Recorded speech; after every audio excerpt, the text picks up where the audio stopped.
Concernant mon séjour en prison à Marseille, donc les petites baumettes, puisqu'aux baumettes il y a les grandes baumettes pour les 21, à partir de 21 ans jusqu'à 1. Et il y a les petites baumettes. Les petites baumettes sont divisées en deux sections, enfin à l'époque. Il y avait les petites majeures, les petites mineures. Donc les petites mineures c'était de 14 jusqu'à 18 et les petites majeures c'était de 18 à 21. Après quoi on était... Donc voilà, j'ai fait un mois. La particularité d'être aux petites baumettes, c'est que les gars, ils se prennent un coup de couteau, enfin, pas de couteau, mais un coup de fourchette, pour un ou pour un non, pour une histoire de basket, de yaourt, etc. Le pire, c'est encore chez les petites mineures. Hein. Donc voilà, mais sinon, bon, moi, j'ai pas eu de soucis, honnêtement. J'ai eu une ou deux, j'ai dû avoir, ouais, j'ai eu une bagarre. Et sinon, du fait que j'étais du quartier de la Renaude, bon voilà, il y avait la renommée du quartier qui jouait aussi. Quoi. Donc voilà, finalement, le jour de ma libération, ben, non, je suis pas libre, je me retrouve dans une caserne à Marseille. Et le commandant de cette caserne m'a dit que ici t'es pas en prison, c'est clair que si tu veux t'évader tu pourras. Mais j'ai téléphoné à ton commandant de compagnie sur Épinal et il a conseillé que le plus simple c'était que tu rentres et puis que vous discutiez ensemble. Quoi. C'est donc ce que j'ai fait, je suis rentré sur Épinal et puis j'ai pu avoir une bonne discussion avec le commandant qui m'a finalement proposé il m'a dit écoutez, avec les jours de trou qu'il vous reste encore à faire, c'est soit vous vous engagez, soit vous faire réformer, mais comme je pense pas que vous vouliez vous engager, est-ce que ça vous dirait de vous faire réformer? J'ai dit ah, oui, je voudrais mieux, ouais. C'est ce que je préférerais. Et il a donc fait le nécessaire pour que je puisse être envoyé à l'hôpital militaire à Nancy, en observation en psychiatrie, hein, pour me faire réformer. Voilà.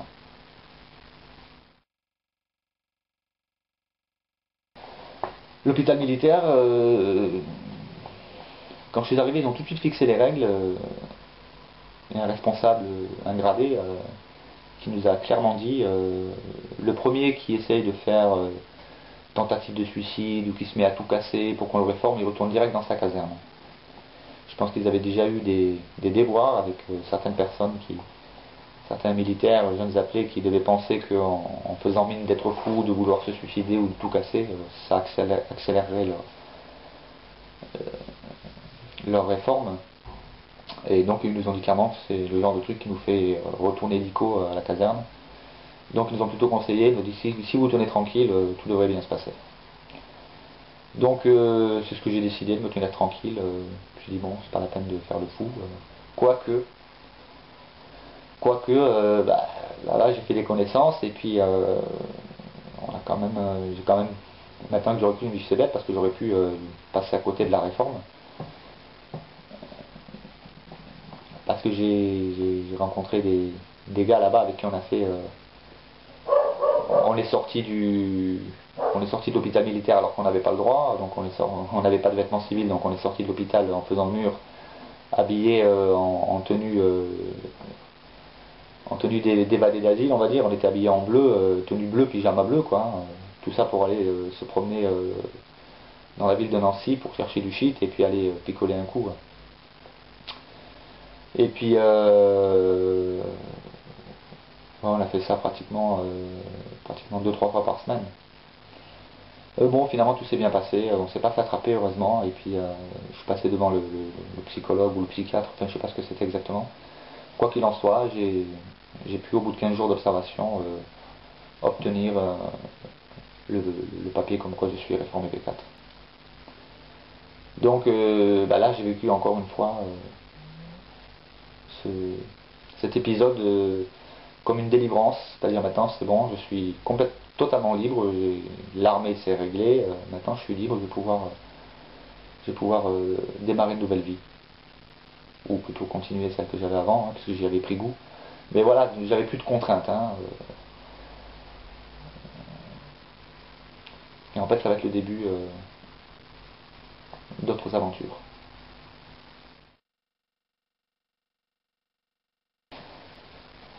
Je décide donc de retourner au quartier. Bon, alors là, effectivement, ça n'a rien de nouveau. Mais il y a quand même une différence, c'est que je vais m'enlacer finalement. Et j'ai vraiment pris goût au voyage. J'ai envie de voir encore du pays. J'ai vraiment pris goût à ce sentiment, ce sentiment de découverte constante.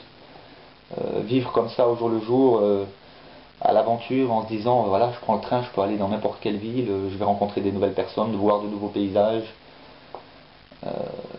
C'est un sentiment indescriptible, mais tellement fort. Donc je vais aller de plus en plus rarement au quartier et je vais de plus en plus voyager. Donc soit je voyageais en train et puis soit je voyageais en voiture volée. Entre temps j'avais appris à faire les câbles pour les voitures, donc à voler les voitures, c'est-à-dire casser le bloc volant et puis faire les fils. Donc tout ça j'ai appris et puis donc je prenais plaisir effectivement à voler des véhicules. Donc je voyageais soit en train, soit en autostop, soit en voiture volée et puis toujours pareil, hein, je continuais avec les cartes bleues et les carnets de chèques. Et j'ai vécu un peu comme ça. Alors il y a eu des moments où j'ai voulu un peu me ranger, notamment lors de mes voyages, j'ai travaillé dans une porcherie à Chantonnay, vers La Rochelle là-bas. Par moments j'ai fait les vendanges, j'ai pu faire les vendanges aussi avec des manouches.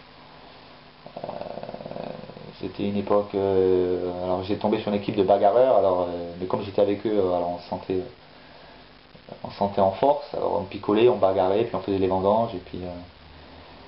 Mais bon voilà, j'ai beaucoup bougé. Et, et c'est là que c'est à cette époque-là que que j'ai adressé c'était la première fois de ma vie où où je me suis vraiment adressé à Dieu. Alors je ne me rappelle plus quel jour c'est, je ne sais plus où j'étais. Ce que je peux dire, c'est que j'étais dans imaginez une route en plein au milieu des montagnes, on va dire, hein. Donc je sais que je suis sur une route goudronnée, il y a des montagnes à droite, à gauche, des arbres. Il doit être 1 ou 2 heures du matin, c'est pas éclairé, il n'y a pas de voiture qui passe, et moi je marche. Et je lève les yeux vers le ciel, donc je suis tout seul et je vois plein d'étoiles. Et là, à ce moment-là, je pense à Dieu. Et en pensant à Dieu à ce moment-là, je l'ai insulté. Donc je ne répéterai pas l'insulte, mais je l'ai insulté. Et je lui ai crié, je lui ai dit, tu n'existes pas. Si tu existerais, tu ne me laisserais pas dans cette galère. Voilà. Ça, c'est mot pour mot ce que je lui ai dit. Et puis, bon, c'est rien passé, hein. Mais voilà, ce jour-là, j'ai adressé cette prière à Dieu. Enfin, ce cri, ou je sais pas comment on pourrait appeler ça, mais je me suis adressé à lui. Et, et puis après, j'ai continué. Donc, cet événement-là, je m'en suis rappelé que bien des années plus tard, hein. Mais voilà, ça c'est important à retenir. Et donc, j'ai continué à vagabonder, à voler.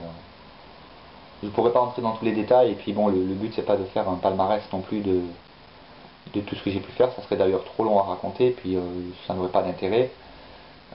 Néanmoins, je choisis quand même quelques anecdotes, quelques histoires, afin de cerner quand même comment je raisonnais, comment je fonctionnais. Parce que dire voilà, j'étais un voleur, j'étais ceci, cela, et puis Dieu m'a changé, ça n'a pas de résonance, vraiment. Alors quand on raconte un peu plus la manière de fonctionner, la manière de raisonner, la manière d'aborder la vie, je pense qu'après par la suite, lorsque j'aborderai le jour décisif du 11 janvier 1992, ce jour-là où s'est passé quelque chose de très fort entre Dieu et moi, ça aura un impact différent.